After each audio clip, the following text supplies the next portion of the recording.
É sempre um privilégio estar de volta na Austrália. É um dos meus países preferidos no mundo. Alguém me perguntou, se dependesse de você, em que parte do mundo você moraria? Eu respondi, bem, eu cresci na América do Sul. A América do Sul é o meu continente preferido. Eu estaria feliz em morar lá pelo resto da minha vida. Mas se eu fosse puramente egoísta e só pensando em mim, em onde morar, eu provavelmente moraria na Austrália. Mas Deus nos tem uma missão no mundo e não podemos pensar em nós mesmos, onde é mais confortável. Nós temos que pensar aonde que Deus mais precisa de nós. E minha esposa e eu passamos a infância, uns 13 anos de nossa infância e uns 30 anos de nossa vida adulta, trabalhando na América Latina e no Caribe. E somos gratos pela oportunidade que nossos pais nos deram de ter crescido em uma cultura estrangeira, ter aprendido uma outra língua e também pessoas em mais de uma cultura, para que possamos alcançar pessoas com mais facilidade. Eu cresci com um avô que era um pastor no sudeste dos Estados Unidos.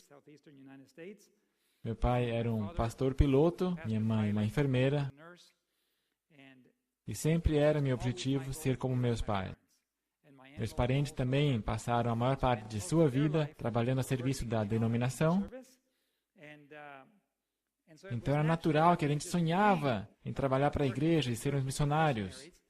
Nossos pais nos deram um bom exemplo e nós éramos treinados para sermos como eles. Minha mãe é uma enfermeira, meu pai um pastor, piloto e enfermeiro, e eu acabei me tornando como meus pais, um pastor, piloto e enfermeiro também. E podemos dizer que os melhores anos de nossa vida foram a serviço de Deus, trabalhando com a igreja, servindo pessoas e não há nada que seja mais recompensador. Eu quero agradecer à Igreja Adventista do Sétimo Dia por todos esses anos de serviço que permitiram que nós prestássemos. E chegou um momento, enquanto estávamos lecionando pós-graduação em administração para a Universidade de Andrews, em sua extensão caribenha, lá em Trinidade e Tobago, onde hoje fica a Universidade Caribenha do Sul. Eu estava ensinando e dei a meus estudantes uma tarefa de casa. Estávamos estudando sistemas de informação de gestão, que são sistemas de computador para os negócios, para diversos serviços, como eu também tenho uma formação em engenharia de sistemas.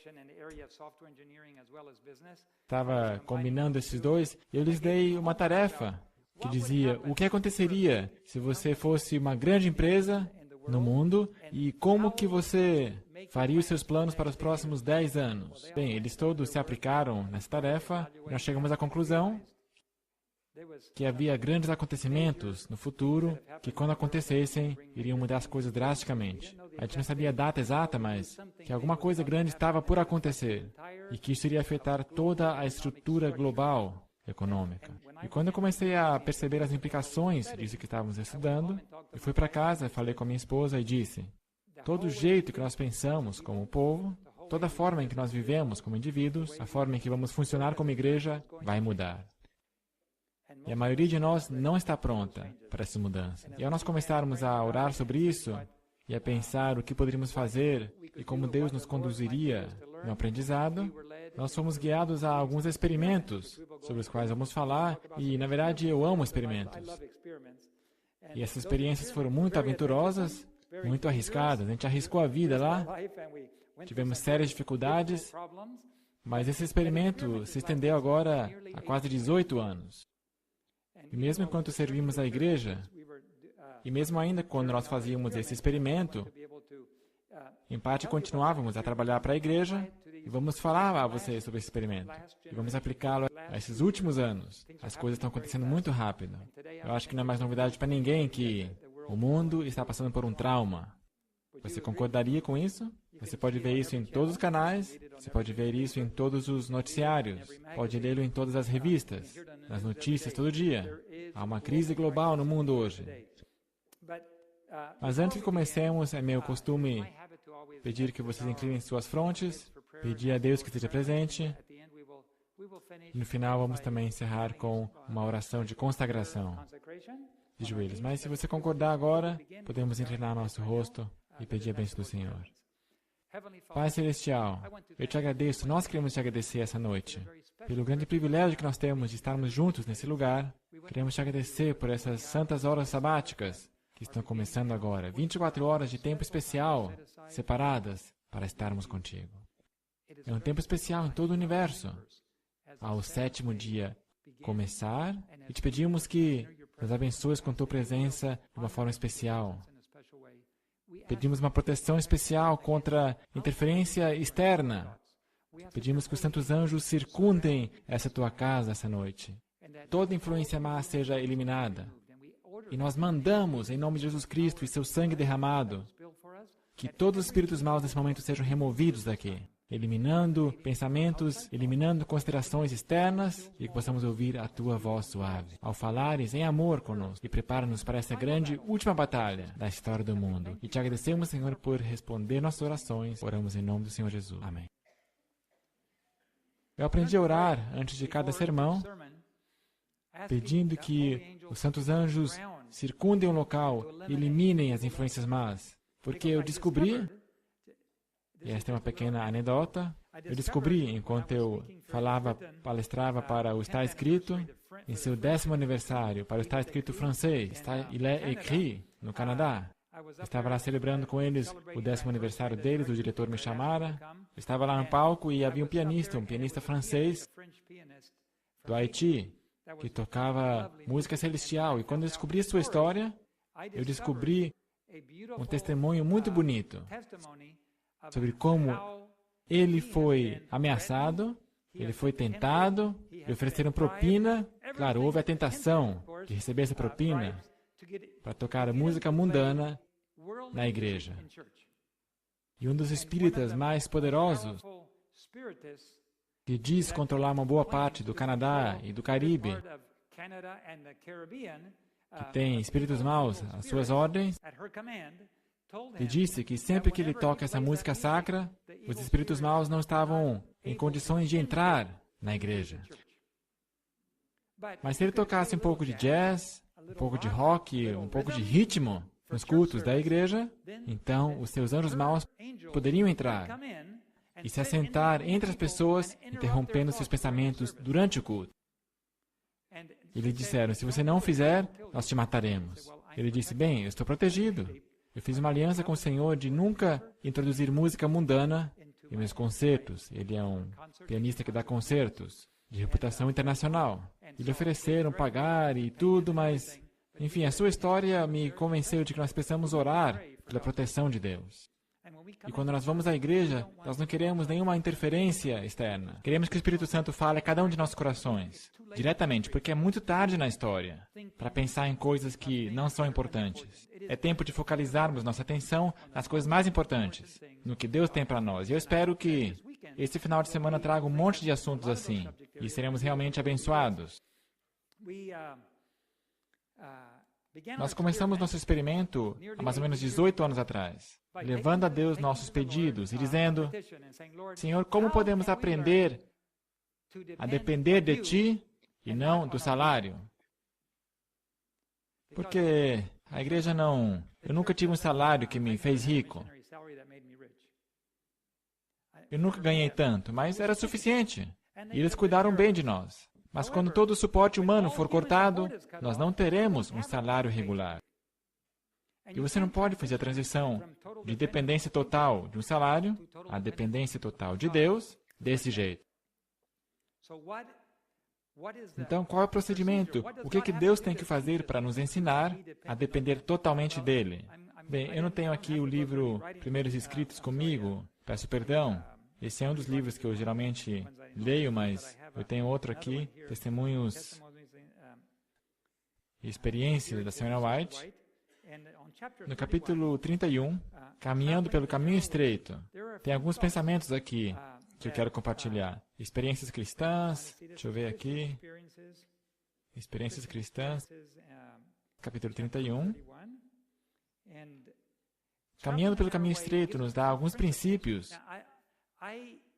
Sabe, princípios se aplicam em todas as culturas. Princípios se aplicam em todos os tempos. A aplicação varia de cultura para cultura, de lugar para lugar, mas os princípios permanecem os mesmos. Portanto, aqui estão alguns desses princípios. Deixa eu ler aqui. E sonhei com um grande grupo de pessoas. Uma parte desse grupo começou bem preparado para a jornada. Testemunhos para a Igreja, volume 2, página 594.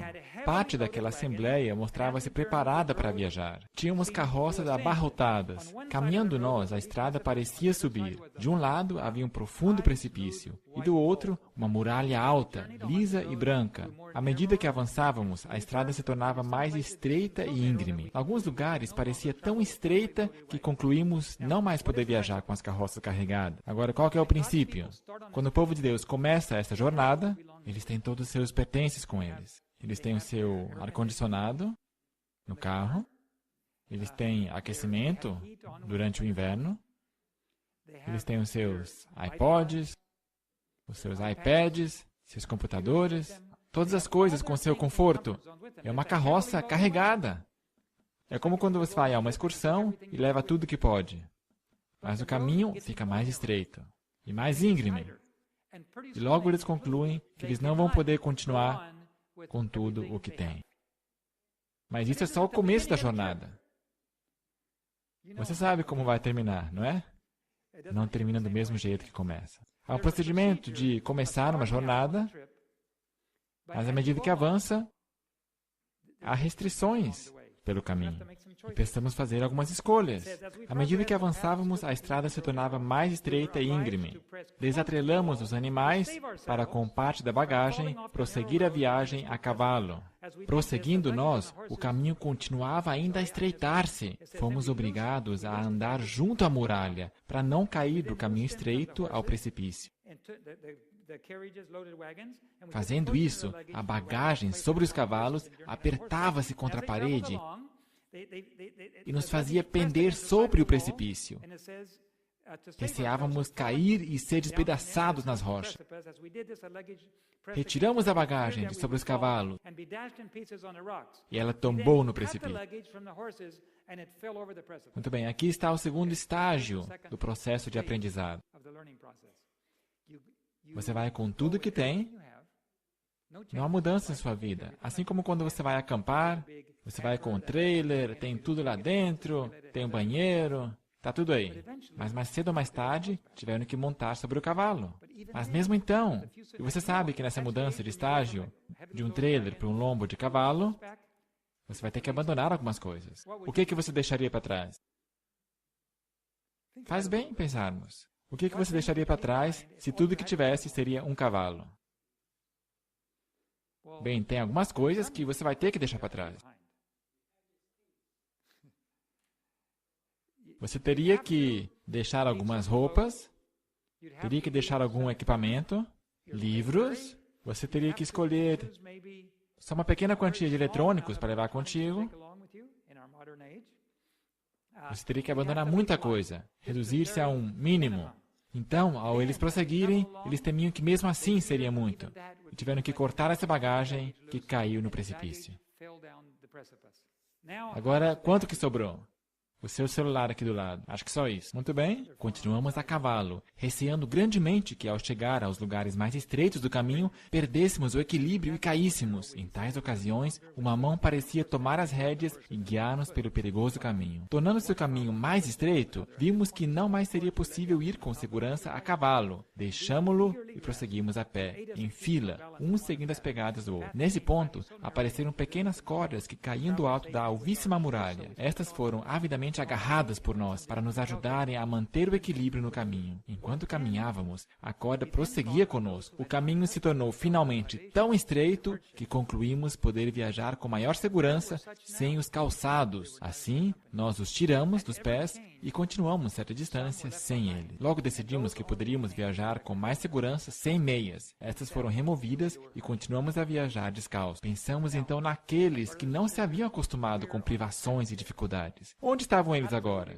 Não se achavam na multidão. Em cada mudança que se fazia, alguns eram deixados atrás e apenas permaneciam aqueles que se haviam acostumado a suportar dificuldade. As privações do caminho apenas faziam com que eles se tornassem mais ávidos de avançar até ao fim. Irmãos e irmãs, nós estamos nesse caminho hoje. Com toda certeza, nós estamos nesse caminho. Nós começamos a trilhar esse caminho nos anos de 1990. Os que entre nós se lembram, as coisas iam bastante bem. Não se falava em crise no mundo. As coisas iam bem, prosperando. Havia fundos extra disponíveis. Os anos 60, 70, 80, os anos 90, estávamos indo muito bem. Mas ao nós avançarmos nesses últimos poucos anos, o mundo tem aumentado seu nível de agonia. De fato, nos últimos poucos anos, nós temos observado como as nações estão ficando mais tensas, a tensão tem aumentado entre as nações. E vocês sabiam que algumas semanas atrás nós entramos na Terceira Guerra Mundial? Se os Estados Unidos tivessem atacado a Síria, a Rússia disse que teria atacado a Arábia Saudita. E uma vez que você tem 4 nações em guerra, nada impede que aumentem para 6, para 10, para 20. O que está acontecendo no mundo hoje? Satanás está tentando engajar o mundo numa guerra prematura. E alguma coisa muito interessante está acontecendo. Eu costumava ler uma história sem entendê-la, mas acho que agora entendo ela melhor. Aquela parte que diz que os anjos estão começando a soltar os 4 ventos. E diz em Apocalipse 7 que um anjo forte veio do Oriente e disse, segurem! Se você ler a versão do Espírito de Profecia, você vai descobrir que Jesus pega o seu sangue e diz, Pai, meu sangue, meu sangue, meu sangue. Então Deus o Pai dá uma ordem para que segurem. Então os anjos voam até a terra e dizem, segurem os ventos. O que nós presenciamos algumas semanas atrás foram esses 4 anjos segurando os ventos por um pouco mais de tempo. Mas por que eles estão segurando? Isso que é importante. Por quê que estão segurando os ventos? Apocalipse 7 diz, até que os servos de Deus serão selados sobre as suas frontes. Para nós estarmos nesse caminho, subindo, eu penso em Jesus ministrando, e nós vamos falar mais sobre isso. E é verdade que o Brian disse que esse foi o único compromisso que eu aceitei neste ano. Isso não quer dizer que eu não estive pregando todas as semanas. Só quer dizer que eu me senti impressionado neste ano a ser muito flexível e de ir onde Deus mandar. E nós estivemos pregando quase todas as semanas, e muitas vezes várias ocasiões por semana. Aonde quer que estejamos, seja na Europa, estivemos lá quase por 5 meses nesse último ano, estivemos lá na Europa visitando os diferentes países, com várias oportunidades, seja América do Sul, América do Norte, estivemos muito ocupados. Eu só não tive compromissos em datas específicas. Esse foi o único compromisso que eu aceitei para esse ano. Dessa data, aquela data, eu me comprometi a estar aqui. E assim, ao nós viajarmos por toda parte e visitarmos muitos lugares, nós percebemos que entre o povo de Deus, muitos nem sabem o que está por acontecer. E nem estão nesse caminho de preparação. Não estão aprendendo a passar por privações e dificuldades. Estão lutando para, na verdade, avançar na vida, para terem mais conforto. Mas o povo de Deus, hoje, que está nesse caminho, não está ficando mais confortável. Estão ficando mais e mais inconfortáveis. Se você está vivendo cada vez mais confortável, ou se você está lutando para viver mais confortavelmente e para se posicionar para um futuro melhor, você não está no caminho. É tão simples assim. Você está num caminho diferente. A razão por que Jesus diz a seu Pai, Senhor, meu sangue! Pai, meu sangue, meu sangue, meu sangue. Por quê? Porque Ele sabe que se os anjos soltam os ventos agora, os seus queridos filhos e filhas que o amam, que guardam o 7º dia, e muitos que não conhecem ainda o 7º dia. Mas nós estamos falando do seu povo que guarda o sábado hoje. Esses filhos, a maioria deles, estaria perdida.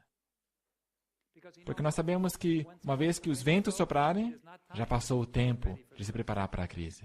Uma vez que os ventos começarem a soprar, chegou o tempo de separar o trigo da palha.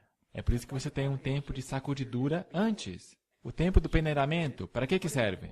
Alguns de vocês já tiveram que, não moer, mas bater no trigo para descascar.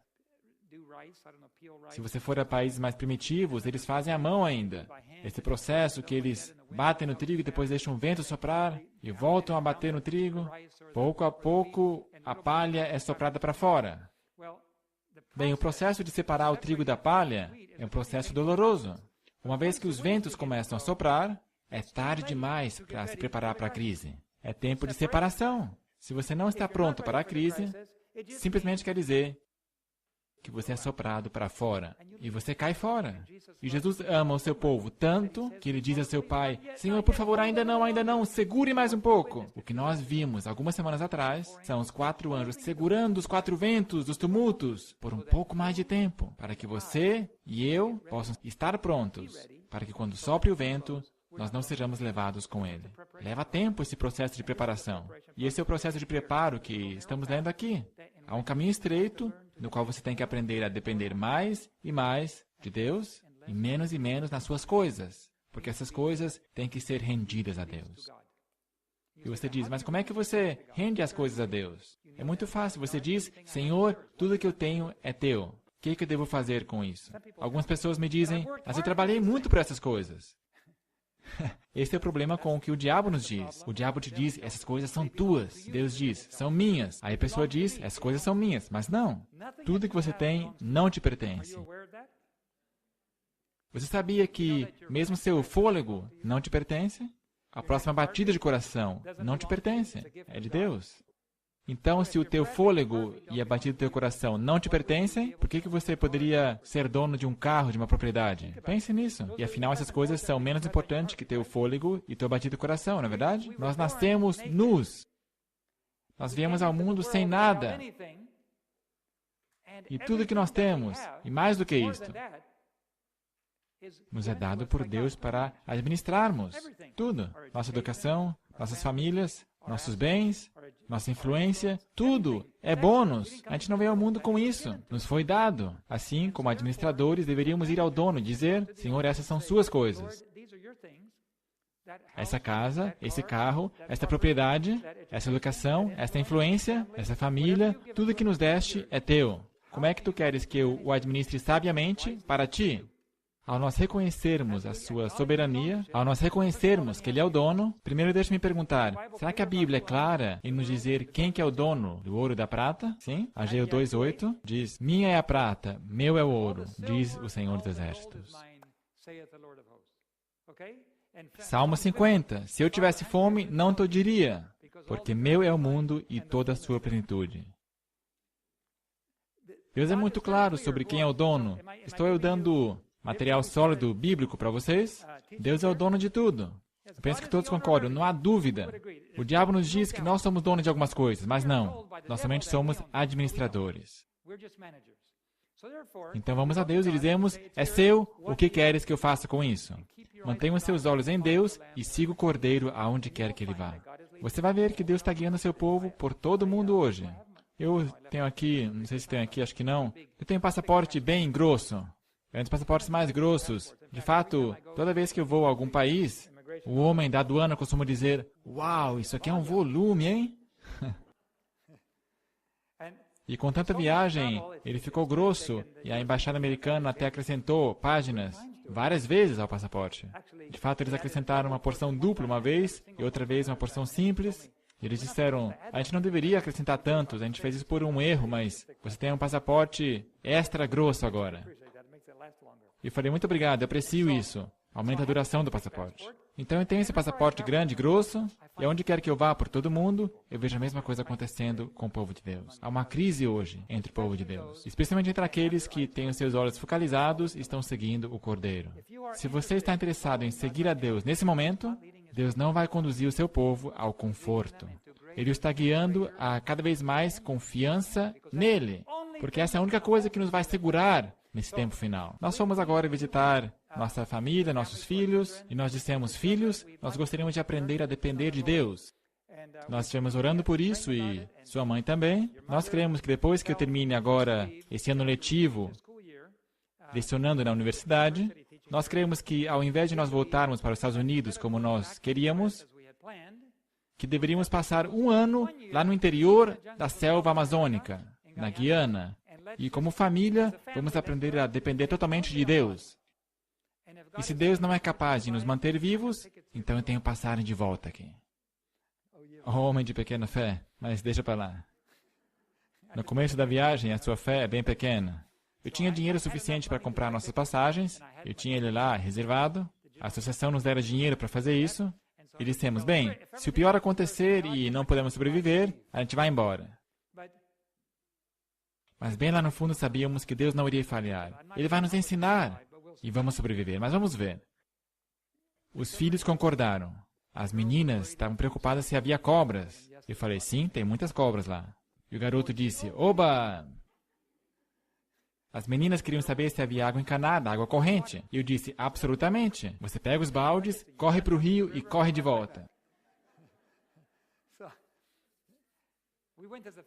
E felizmente, meu cunhado, minha cunhada e seus filhos se juntaram a nós, e nós na verdade tivemos então uma experiência dupla de família. Então não só minha família imediata, mas também meus parentes, e depois também meus sogros vieram passar um tempinho conosco, então foi realmente muito bom. E nós vivemos 200 milhas para o interior da floresta. Então, ou seja, sem salário, nenhum benefício, nenhum telefone, nada de internet, geladeira, nada disso. Só painéis solares para ver iluminação.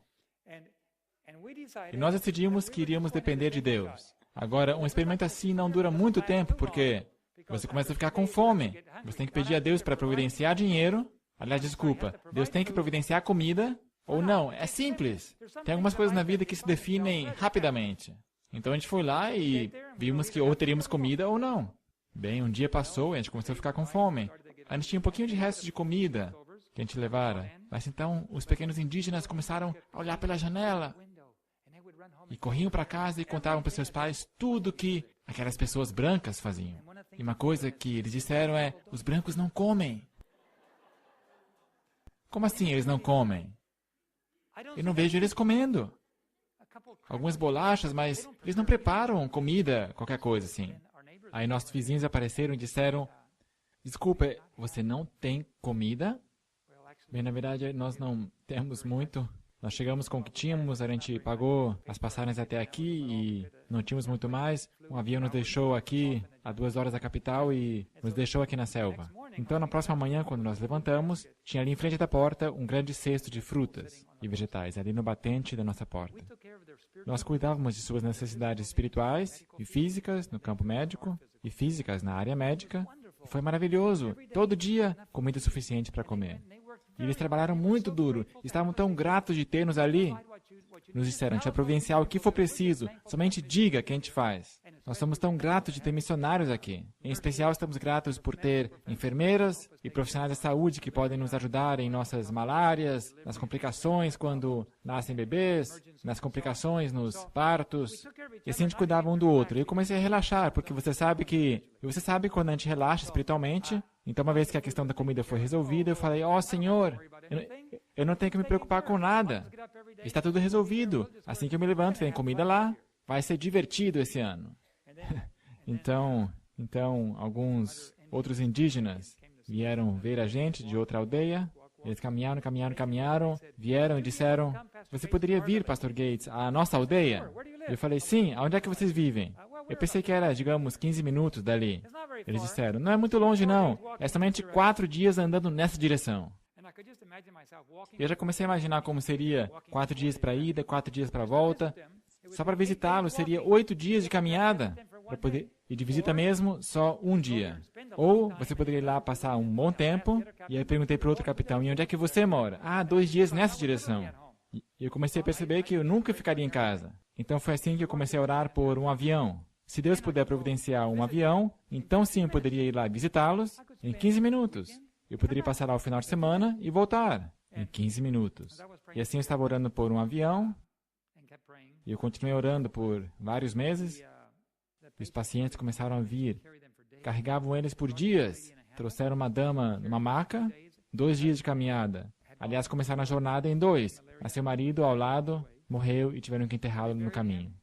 E numa certa altura tiveram que subir um precipício, amarraram a rede e puxaram a rede e chegaram à nossa aldeia. A primeira coisa que disseram foram, tio Gates, por favor, cure essa paciente. E eu respondi, bem, eu não sou um curandeiro. Eu não consigo simplesmente, fazer sair a doença. Não é esse o dom que eu tenho e alguns Curandeiros evangélicos dão um empurrão na testa e a pessoa cai, e é sarada. Mas esse não é o jeito de Deus de fazer as coisas. Eu disse, eu sou enfermeiro e eu sei como enfermeiro o que eu posso fazer para curar malária, mas eu não tenho medicação para malária. Eu disse para o Espírito Santo, eu não sei como salvar a vida dessa pessoa. Eu não sei como salvar a vida dessa moça. E eu continuei orando e o Espírito Santo me disse, você tem $300 debaixo do seu colchão. Eu disse, espera aí, Deus. Esse ali é meu dinheiro. Esse dinheiro é para um caso de, se eu ou minha esposa ou meus filhos forem picados por uma cobra, ou se nós contrairmos malária, a gente vai chamar um avião, ou se nós pegarmos malária, a gente vai chamar um avião, e o avião vai vir nos buscar, e essa é a nossa saída de emergência daqui. E o Espírito Santo disse, eu não te chamei para vir aqui, para você ficar cuidando de si mesmo. Eu pensei que você veio aqui para aprender a depender de mim. Mas não é normal para um marido e pai ter um pouquinho para a família. David, você veio aqui para depender de mim.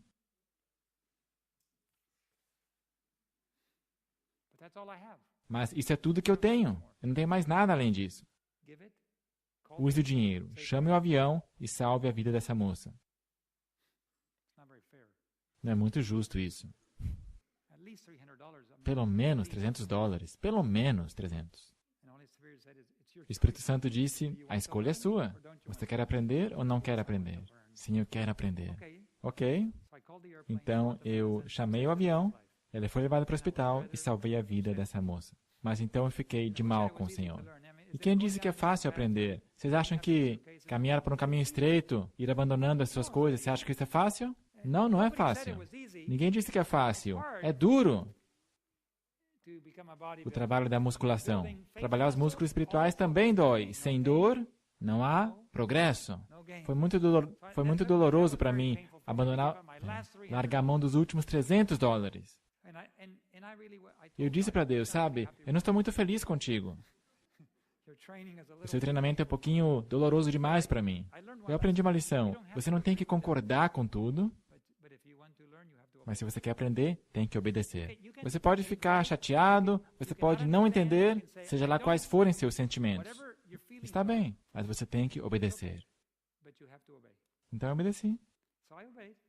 Mas eu fiz com um espírito ruim. E por 2 semanas eu fiquei de mal com Deus. Não é justo.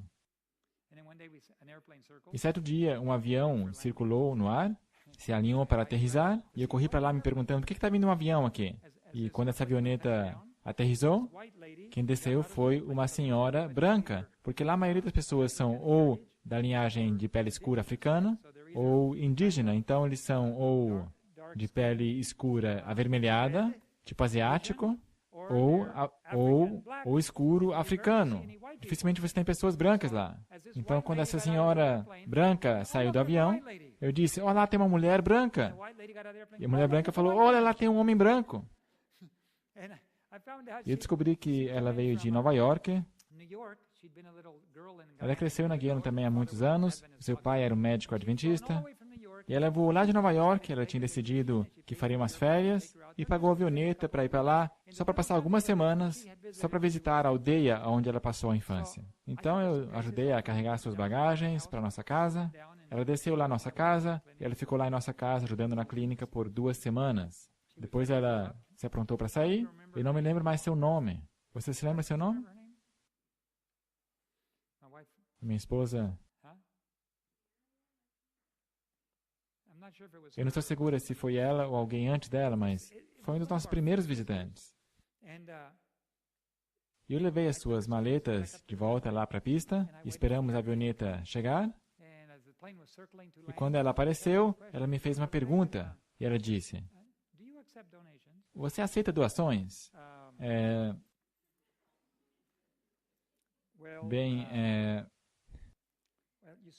Bem, você sabe... Sim. Eu não cogitava essa possibilidade, porque eu não fora a uma aldeia indígena para receber doações. Quando ela perguntou, caiu a ficha, e eu pensei, bom, se ela faz questão, eu disse sim. Então ela disse, aqui está um envelope para você. E nesse momento eu sabia que meus $300 estavam de volta. Eu me senti muito mal e disse, Senhor, eu fiquei reclamando aqui por 2 semanas, e ela entrou no avião, se despediu e decolou, nós nunca mais escutamos dela. E E quando eu peguei o envelope aqui do meu bolso, eu disse, Senhor, eu sei que tu puseste $300 aqui. Eu lamento tanto ter reclamado. Eu não imaginava que tu o enviarias lá de Nova York, para o interior da floresta. Ou seja, isso não é a forma comum, um jeito normal. Como é que você manda dinheiro vivo 300 milhas para o interior da floresta? E quando eu abri, eu comecei a contar, e lá dentro tinha $1.700. Então, um verso brilhou em minha mente. Dai e ser-vos-á dado. Boa medida, recalcada, sacudida e transbordando. Eu não sei se vocês têm uma cabeça como a minha, mas é assim que nós aprendemos a confiar em Deus. Nós aprendemos a confiar em Deus à medida que nós nos rendemos. E fazendo o que Deus pede que façamos. Ao Deus nos pedir para contribuir em nossa igreja local, com o evangelismo, ou com o vizinho, ou apoiando um jovem ou pagando um jovem para ir para o campo missionário, ou indo você mesmo, como alguns de vocês foram, pessoalmente para o campo missionário, ou ajudando com recursos médicos, ou ajudando um irmão, uma irmã que está passando por um tempo difícil, seja lá o que for, o ponto é não acumular, abrir mão. Esse caminho tem tudo a ver com abrir mão, abrir mão, abrir mão, mesmo seus calçados e suas meias, mais cedo ou mais tarde. Você entende esse princípio? Não há outro caminho, irmãos e irmãs, somente um caminho. O caminho que vai para o céu leva todo dia, toda hora, a um caminho mais estreito, mais difícil, mais restritivo, que só você e Deus caminham juntos. Você não pode caminhar com outra pessoa, mais cedo ou mais tarde. É fila indiana. Sabe o que isso quer dizer? A minha esposa quebrou o joelho alguns meses atrás na Europa. Ela caiu e ela agora está começando a caminhar de novo normal. Ela gosta de se apoiar em meu braço quando ela caminha. Nesse caminho que leva ao céu, mais cedo ou mais tarde, só vai sobrar você e Deus. Você não caminha como família. Isso não quer dizer que você não tenha família, mas só quer dizer que você vai ser testado individualmente. Você vai ter que fazer uma escolha por você mesmo. Vocês podem orar um pelo outro, vocês podem apoiar um ao outro e vão continuar juntos, mas mais cedo ou mais tarde só vai sobrar você e Deus. O seu destino vai depender de se você é capaz, por si mesmo, de depender de Deus. Talvez sua esposa consegue, talvez seu marido consegue, mas talvez você não pode. Talvez suas escolhas não vão levar a mais dependência de Deus. E você mais cedo ou mais tarde vai deixar o povo de Deus. Nós não queremos abandonar o povo de Deus. Nós queremos permanecer nele, não é verdade? E a única forma de permanecer nesse caminho é... E aqui nós vemos que em cada curva, pessoas iam embora. E aqui nós lemos que em cada restrição, havia pessoas que abandonavam. Haviam pessoas que diziam, estou caindo fora. É difícil demais. Bem, eu decidi permanecer nesse caminho. E ao nós termos continuado, mais cedo ou mais tarde nós conseguimos uma avioneta. Eu já contei essa história em outros sermões antes, mas... eu aprendi uma lição ali também. Quando eu fui para os Estados Unidos comprar minha avioneta, eu não tinha dinheiro para comprar um avião. Mas Deus me impressionou para ir procurar uma. E eu encontrei a avioneta certa. Eu encontrei o avião perfeito. Mas era muito caro. Eu nem conseguia imaginar Deus dando tanto dinheiro assim para comprar um avião tão caro. Então eu procurei um menor.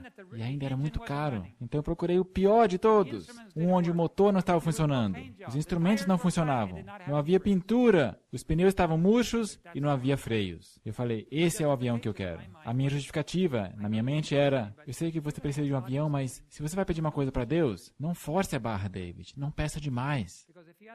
Porque se você pedir demais, Deus pode não te dar. Peça o pior. Assim ele não poderá dizer não.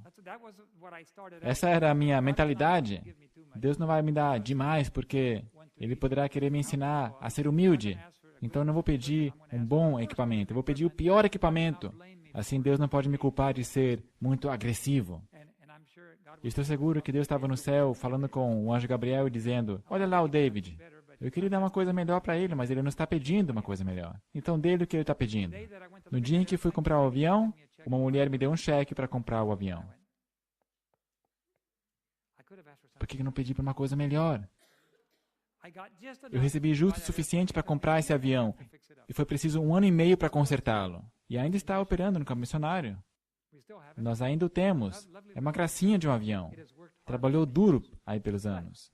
Mas nós percebemos que é realmente bem pequeno. Todos os outros aviões que nós temos agora são todos capazes de carregar mais peso, equipamento. bagagens, ou seja lá o que for. Então eu parei de pedir a Deus pelo pior. E também não peço o mais novinho.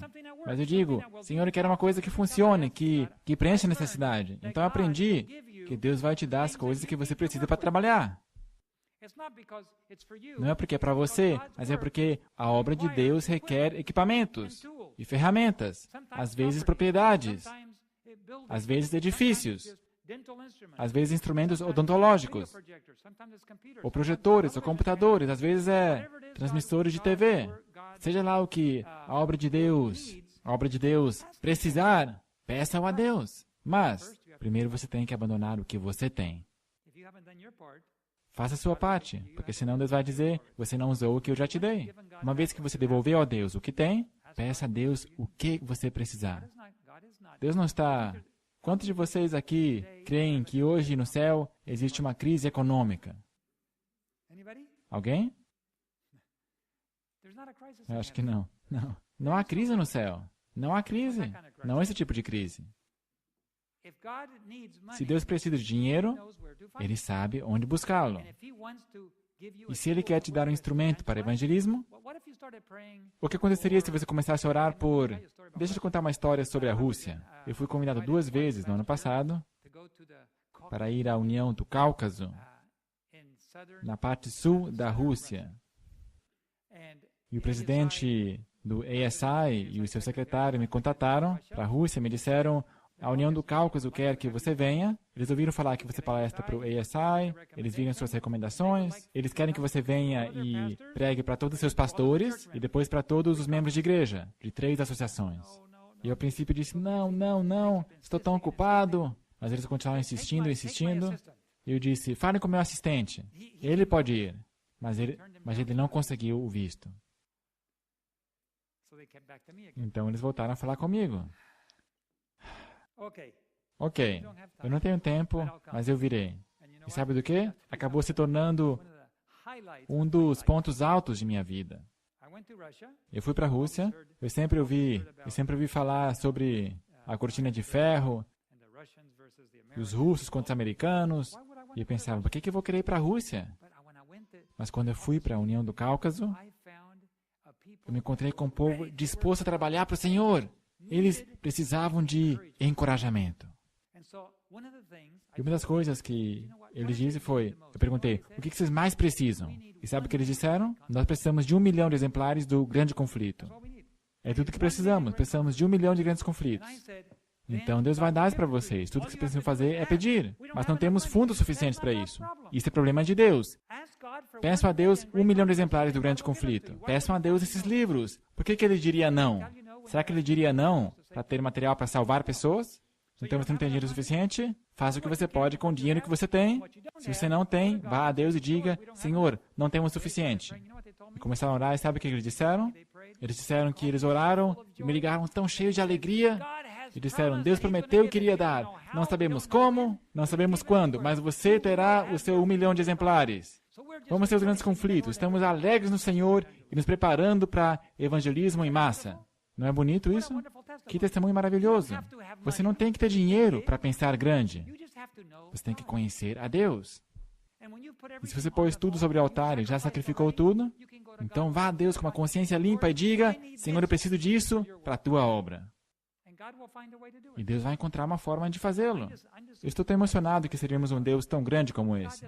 Deus não se importa com uma crise econômica global. Ele ama essa crise econômica mundial. As nações para Ele são como nada. Ele ama as pessoas. Será que Deus se impressiona com uma grande nação? O mundo inteiro.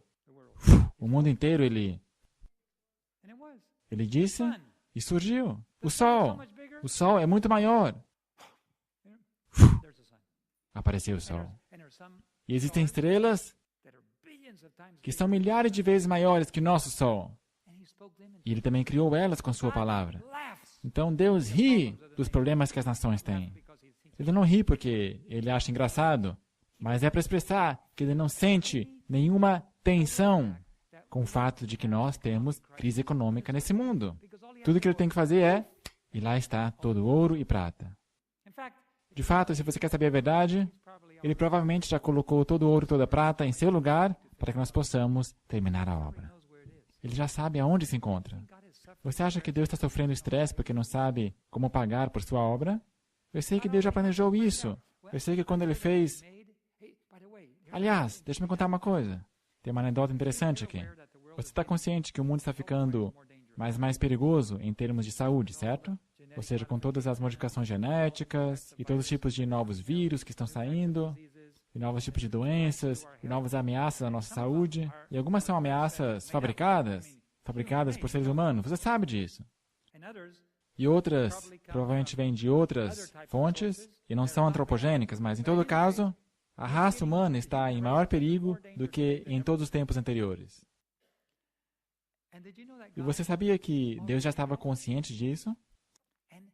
E se você estuda os remédios naturais, você vai encontrar novos remédios que ninguém conhecia, que são a cura perfeita para os problemas que temos hoje.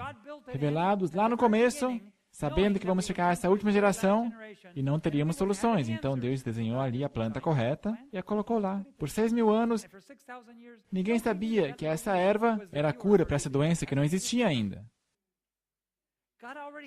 Deus tem tudo planejado. Deus já sabe como financiar o término de sua obra. Não se preocupe, Ele já sabe. Dinheiro nunca foi um problema. O problema é pessoas. O que Deus está procurando é um povo no qual possa confiar, que vai confiar nele. Então nós fomos à Bíblia e dissemos, Senhor, nós queremos seguir os princípios. Nós fomos a Mateus 10. Jesus sabia como enviaria seus discípulos. Como é que Ele os enviou? Mateus 10, verso 5. Jesus enviou esses 12 e lhes ordenou, dizendo, não ireis pelo caminho dos gentios, nem entrareis em cidades samaritanos, mas ide antes as ovelhas perdidas da casa de Israel. E indo, pregai dizendo, é chegado o reino dos céus. Aqui estão dois princípios. Para começar, em primeiro lugar ele diz, não ide aos gentios, que são os pagãos, não vá aos samaritanos, que são seus amigos evangélicos. Primeiro, vá à igreja. Vá primeiro à igreja. Eles têm uma mensagem a escutar. A mensagem é, o reino dos céus está às portas. Então a mensagem hoje é a mesma. Se eu te pedir que você levante as mãos, quase todos de vocês vão levantar as mãos. Quantos de vocês creem que Jesus vai voltar logo? É a mesma coisa em todas as igrejas adventistas. Mas se eu perguntar uma outra pergunta, prove aqui para mim que Jesus vai voltar logo. Pela forma em que você gasta seu dinheiro. Isso é um pouquinho mais difícil fazer, porque você vê que eu acabei de comprar um novo carro, acabei de comprar uma propriedade nova. Eu estou planejando investir e, aliás, tem uma nova oportunidade de negócios que eu tenho aqui. Eu estou expandindo e, oxalá, eu vou poder me aposentar com muito conforto. Se você estivesse no Titanic, se você estivesse num cruzeiro, num lindo dia, não como hoje, e seu filho ou filha tivesse que ensaiar piano, e tivesse um piano lá disponível, você diria para ela avançar e ensaiar piano? É uma coisa boa? Sim, num dia normal. Você arrumaria a cama quando levantasse? Você arrumou sua cama hoje? Se você estivesse no Titanic e fosse um lindo dia, você deixaria sua cama não arrumada ou seria uma boa ideia arrumar sua cama? Boa ideia. É um bom hábito. E o que dizer sobre lavar a louça? É boa ideia. Sim, faça suas atividades normais. Mas como seria se o Titanic batesse no iceberg? E o que se o Titanic começasse a se inclinar? E se todos começassem a entrar nos botes salva-vidas? E você decidisse ensaiar piano e lavar a louça?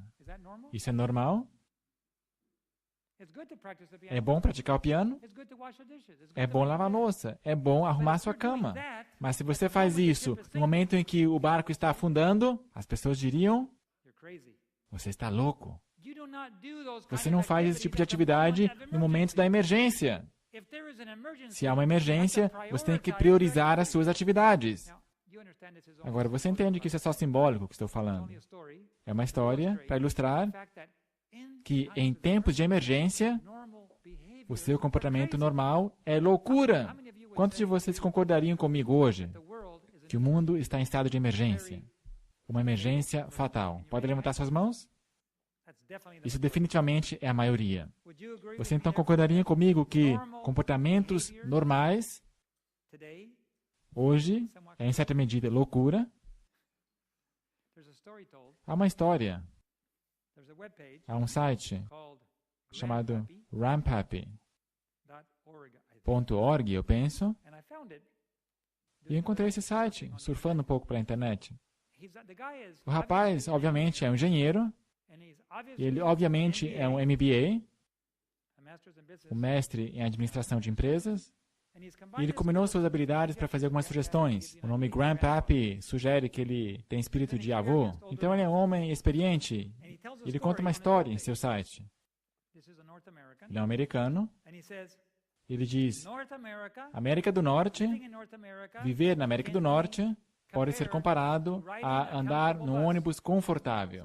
Eu diria que a mesma coisa pode se aplicar aqui à Austrália.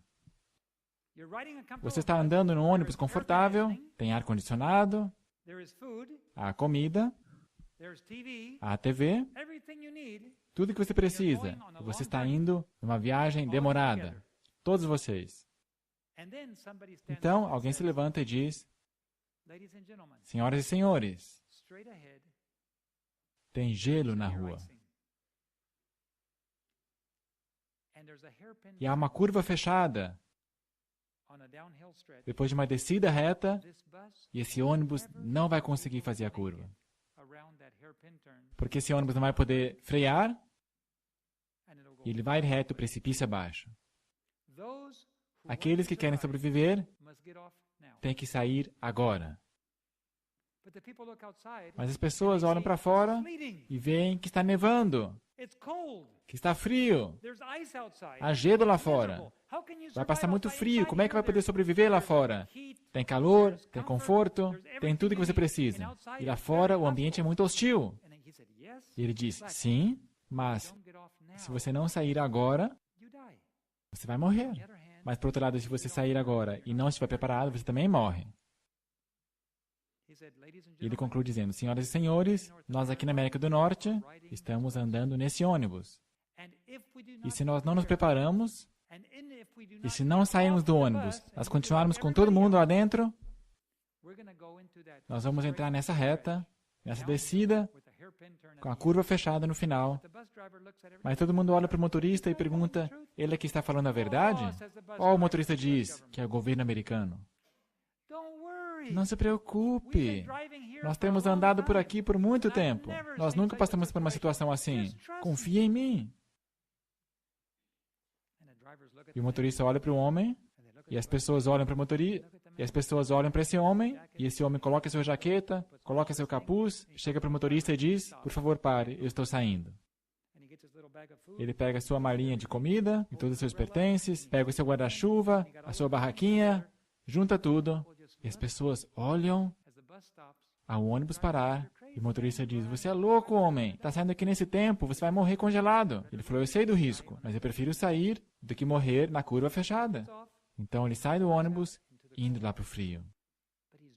Mas a sua roupa é própria para o frio. Ele tem as roupas corretas, ele tem um abrigo, tem uma jaqueta, ele tem comida, tem água, ele tem tudo o que precisa para sobreviver, mas a situação dele é miserável e não é confortável. E é difícil, é doloroso. Todo o resto permanece no ônibus. E eles continuam a sua jornada e você sabe o que acontece. Eles entram na reta, eles não conseguem frear, e ao eles caírem pelo precipício, eles pensam, deveríamos ter sabido. É por isso que o mundo está passando, e Deus envia o seu povo. Ele diz, o reino dos céus está às portas. Preparai-vos. Preparai-vos. Jesus está voltando em breve. Todo mundo concorda hoje que alguma coisa grande está por acontecer. As pessoas estão buscando respostas, mas você não pode escorregar, você não pode entrar para a crise final. Você tem que estar pronto se quiser sair do ônibus. Você entende? Se você sair do ônibus assim como estamos hoje, você vai lá para fora no frio, na neve e vai congelar. Preparar-se. Então, o primeiro ponto aqui é, o reino dos céus está às portas. Então, continua aqui no verso 8. Curai os enfermos, limpai os leprosos, ressuscitai os mortos, expulsai os demônios. De graça recebestes, de graça dai. Não possuais ouro, nem prata, nem cobre em vossos cintos, nem alforjes para o caminho, nem duas túnicas, nem alparcas, nem bordões, porque digno é o operário do seu alimento. E aqui nós temos dois princípios. Nós aplicamos esses princípios. Um deles é, de graça recebestes, de graça o quê? Dai. Quanto é que Jesus cobrava para curar um doente? Quanto? Nada. Quanto que seus discípulos cobravam para curar um enfermo? Estranho. Será que eles não têm necessidades, contas? Será que os discípulos precisavam de dinheiro? Comida para suas famílias? Pedro tinha uma sogra, então ele tinha que estar casado. É claro que precisavam. Eram pescadores, costumavam pescar. Eles costumavam vender o peixe para que tivessem dinheiro e cuidassem de sua família. Mas Deus chamou eles para longe de seu ganha-pão. Ele disse, sigam-me e eu os farei pescadores de homens. Mas, Senhor, como é que a gente vai viver? Quanto é que você vai pagar? Nada. Quanto é que devemos cobrar? Nada. Isso não é um bom negócio. Mas é isso que nós temos que aprender. Quanto é que deveríamos cobrar dos nossos pacientes indígenas lá na Guiana? Nada. Quanto é que eles cobravam pela comida? Nada. Quanto que eu tive que pagar pela avioneta? Nada. Foi um presente. Quanto que eu tive que pagar pela gasolina? Foi um presente. Eu tive dinheiro suficiente para pagar. Eu não tinha uma entrada, eu não tinha um salário. Deus me deu o que eu precisava para continuar voando. É assim que nós aplicamos esses princípios. A primeira tentativa de confiar em Deus foi pegar nossas famílias e ir ao mundo e confiar em Deus. E Ele foi fiel. E foi doloroso. Saímos para o frio. Saímos com o suficiente para sobreviver. Mas sabe o que nós descobrimos? Deus tem mais que o suficiente. Se você decide ir além de suas capacidades e dar ao vizinho, dar ao obreiro, dar ao necessitado ou se envolver no evangelismo, ser você um missionário, enfim, o que Deus te guiar a fazer, Ele vai te mostrar o que fazer. Ele é o dono, não é verdade? Uma coisa nunca poderá ser dita. O David Gates me disse para fazer isso. Eu sempre ouço rumores. O David Gates diz para as pessoas fazerem uma coisa. Não. Eu estou dizendo para você ir ao dono. Não é seguro ir a Deus? Você pode ir a Deus? Se você vai a Deus e diz, Senhor, Tu és o dono, diga-me o que fazer. Você confia em Deus para dizer isso? Claro.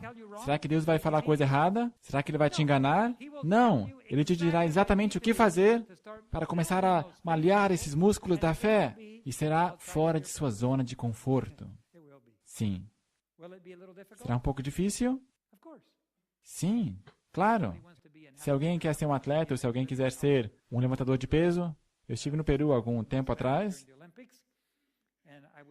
e eu fui lá numa loja e eu fui lá e, olha esse homem, uau, levantando 300 quilos. E eu vi esse armário levantando isso e erguendo 300 quilos. E eu pensei, e o eixo, E eu disse, vamos ver quanto, vamos ver o que eles vão dizer aqui. E ele dizia campeonato de levantamento de peso de mulheres. Oh, isso era, eu pensei que era um homem. Ela era tão grande e tão musculosa que não dava para saber se era um homem ou mulher. Mas ela levantou 300 quilos. Agora, se alguém tentasse ser um levantador de pesos, você não diria que há muita dor envolvida? Diria isto? O que dizer sobre qualquer modalidade olímpica? Há muita dor? Deus hoje procura atletas olímpicos. Ele está treinando uma estirpe especial de pessoas hoje, que guardam os mandamentos de Deus e têm a fé de Jesus. Uma equipe especial de forças, que segue o Cordeiro aonde quer que ele vá. E aonde que o Cordeiro gosta de ir? À cruz. Eu recebi um e-mail outro dia, um amigo meu me mandou. Ele diz, todos os mártires têm ali, o que eles têm na base de sua tira branca? Uma borda vermelha. Mas sabe o quê? O cordeiro é diferente. O cordeiro não tem uma borda vermelha. Ele veste a sua roupa banhada em sangue.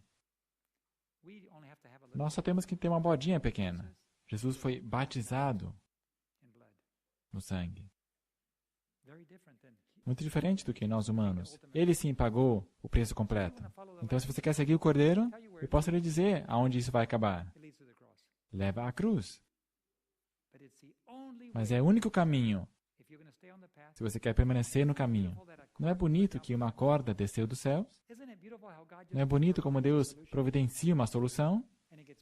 E a corda fica mais e mais forte, e ao eles avançarem pelo caminho, este ficando mais e mais estreito, a sua confiança, a sua habilidade de confiar em Deus, a provisão de Deus, torna-se mais evidente, e logo eles dizem, quem está segurando a corda aí em cima? Deus segura a corda. Essa foi a resposta. E eles a abraçam com toda a sua força, apoiando todo o peso nela, e são levados à cruz do outro lado do precipício. Irmãos e irmãs, o povo de Deus hoje está neste caminho. E para ser sincero com vocês, nós não estamos no começo. Alguns estão no início desse caminho. Nós já estamos há muito tempo nesse caminho. Nós estamos tão perto da crise final, tão perto, que se nós não temos uma corda em nossas mãos, não tendo nada em que confiar, já é quase tarde demais. Nós estamos nos aproximando em 10 de setembro de 2001. Eu estava em Atlanta, na Associação Jurídica da União do Sul dos Estados Unidos. Eu tinha aproximadamente 500 advogados. Toda a União, eles vieram. E eu era o palestrante principal lá. E eu lhes disse, um dia desses, o que nós sabemos vai mudar completamente e vamos viver em outro mundo, aqui nos Estados Unidos. Totalmente diferente do mundo em que vivemos.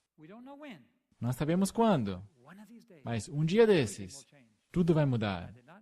E eu não sabia que o próximo dia seria o 11 de setembro. Então eu quero repetir o que eu disse então.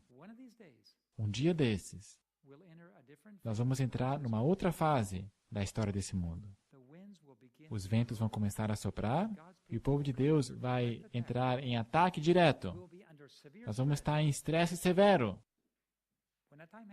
Quando isso acontecer, vai ser tarde demais para aprender a confiar em Deus. Tempo é agora. E vamos falar mais sobre isso amanhã.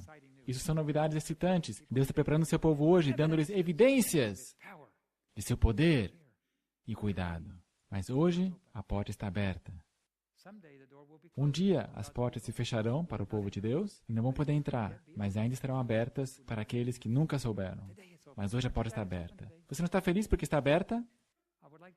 Eu gostaria de convidá-lo, essa noite, a fechar uma aliança especial com Deus, na qual você diz, Senhor, eu quero estar treinado, eu quero aprender a confiar mais em Ti. Eu preciso de mais. Eu preciso que eu e minha família seremos totalmente dependentes de Ti.